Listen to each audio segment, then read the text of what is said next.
Hey, what's up you guys? It's the Curious Owl here, and here's another book review for everyone. So this is going to be on the book Will Grayson by John Green and David Levithan.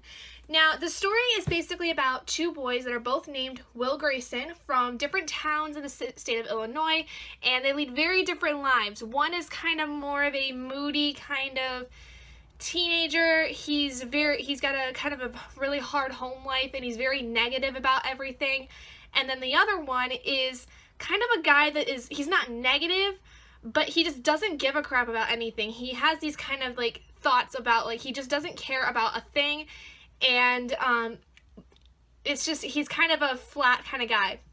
So this is a story about these two boys and their different lives, and that at one point they actually meet on a random occurrence in the same place, and kind of meet, and then after they separate again, their lives have changed dramatically afterwards because of the people that they meet when they meet. So it's a very interesting novel, very kind of, I think, in a way unrealistic, but still realistic at the same time. Like, it's definitely something like that would be made into a movie, and it would be a very enjoyable one. So overall, I really enjoyed this book. I thought it was a really interesting kind of story, but again, I think it's very unrealistic because of some of the things that kind of happened in the novel were kind of very much like Hollywood made this. It's almost as if Hollywood made a movie and then these guys wrote a book off of that movie kind of thing. The reason I say that is because there's some things that about certain characters that don't seem very plausible, or some of the things that happen in the novel don't seem very plausible, that I don't think would really happen. But that's my kind of opinion on it. I think it's kind of far-fetched, but it still could be considered like pretty realistic in some points.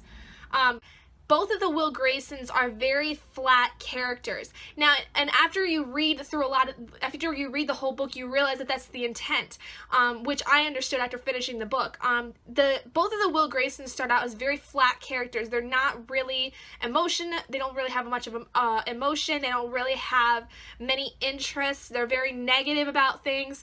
But then after they meet, it's pretty much like they do a 180 where both of the Will Graysons end up becoming much more kind of human-like as opposed to being very robotic before they had met.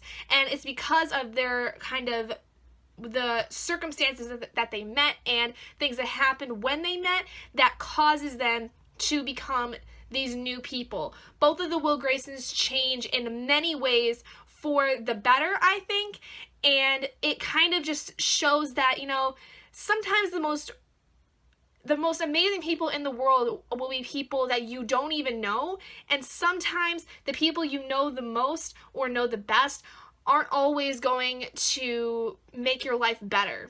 And so it's really interesting the fact that they play this up, because it is true. Sometimes the most random people you will meet are going to be the most influential people in your life. There are a lot of colorful characters in this novel that I find hilarious. I personally think Tiny Cooper is a little bit too flamboyant for my liking. He's a little too on the nose as far as a gay character, which is not spoiling anything. They say that right off the bat, he's gay. He's a little too on the nose for a gay character. I think he is way too stereotyped. And I think that's one of the reasons why I think this is much more of a Hollywood-like kind of book, because his character is so stereotyped, and the things that he does in this novel are very much what I think a Hollywood director would want someone to portray this character as, and I don't really care for that. But it was still, I think, a great novel. I think it's not my favorite John Green novel, I will say. I don't think it's going to live up to what Paper Towns and what Looking for Alaska did for me, but I still really enjoyed it. I still think it was a really heartfelt book once you got closer to the end, and I really liked the transition that happened to both of the Will Graysons after they met. I thought it was a really interesting progression, and it kind of made them more well-rounded.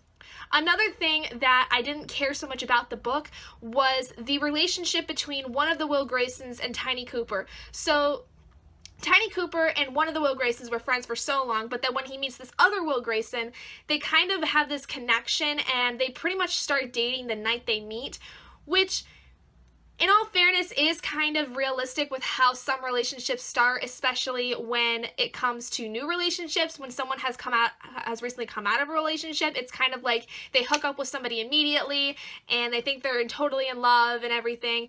That's very realistic. I did not like the fact that they did this, though, in the book. I felt like there needed to, for this Will Grayson in particular, there needed to be more of a progression, and I think that obviously it was intended because of what happens to this Will Grayson and Tiny Cooper later on in the book. But at the time when I read that, it didn't sit well with me, and it still kind of doesn't. But now that I finished the book, it's starting to kind of grow on me a little bit more. And I think the more that I think about it, the more it kind of sits better with me than it did when I first read this part. So overall, I think a very nice book by John Green and David Levithan. Not my favorite John Green book. There's some things I don't really care about, and I think it's kind of too much of a Hollywood kind of book for me. There's a lot of things that aren't really realistic. But still a really nice read. I do recommend it to people that do like John Green, but it doesn't 100% live up to the expectation that I thought it would when people had recommended it to me. So that's going to be my book review for Will Grayson by John Green and David Levithan. The next book I'll be reading is kind of interesting because it's more of a scrapbooky kind of book. So it's going to be The Amazing Book Is Not on Fire, The World of Dan and Phil by Dan Howell and Phil Lester. I am personally giant fans of these two, and this is actually a signed copy. So on the inside, somewhere, there it is. Right here, there's both of their signatures. I got this for Christmas after begging my sister to get me one because I was like, I will love you forever if you get me a signed copy of this book. This was amazing. I'm so bummed I didn't get to go to their American tour that they were on for this book, but I had several friends that went and they had an amazing time, so I'm so jealous of them.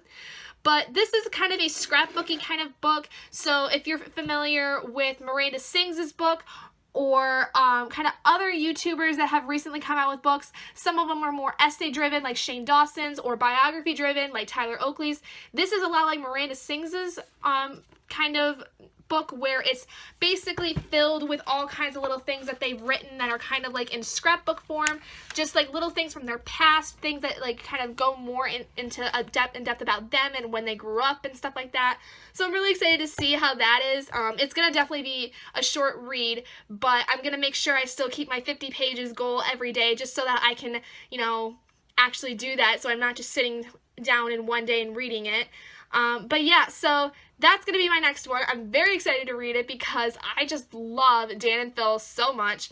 But yeah, so that's going to do it for this book review. If you guys enjoyed it, please do give it a big thumbs up. And if you're not already and you'd like to be, hit that button down below and subscribe to become an owlet in our flock.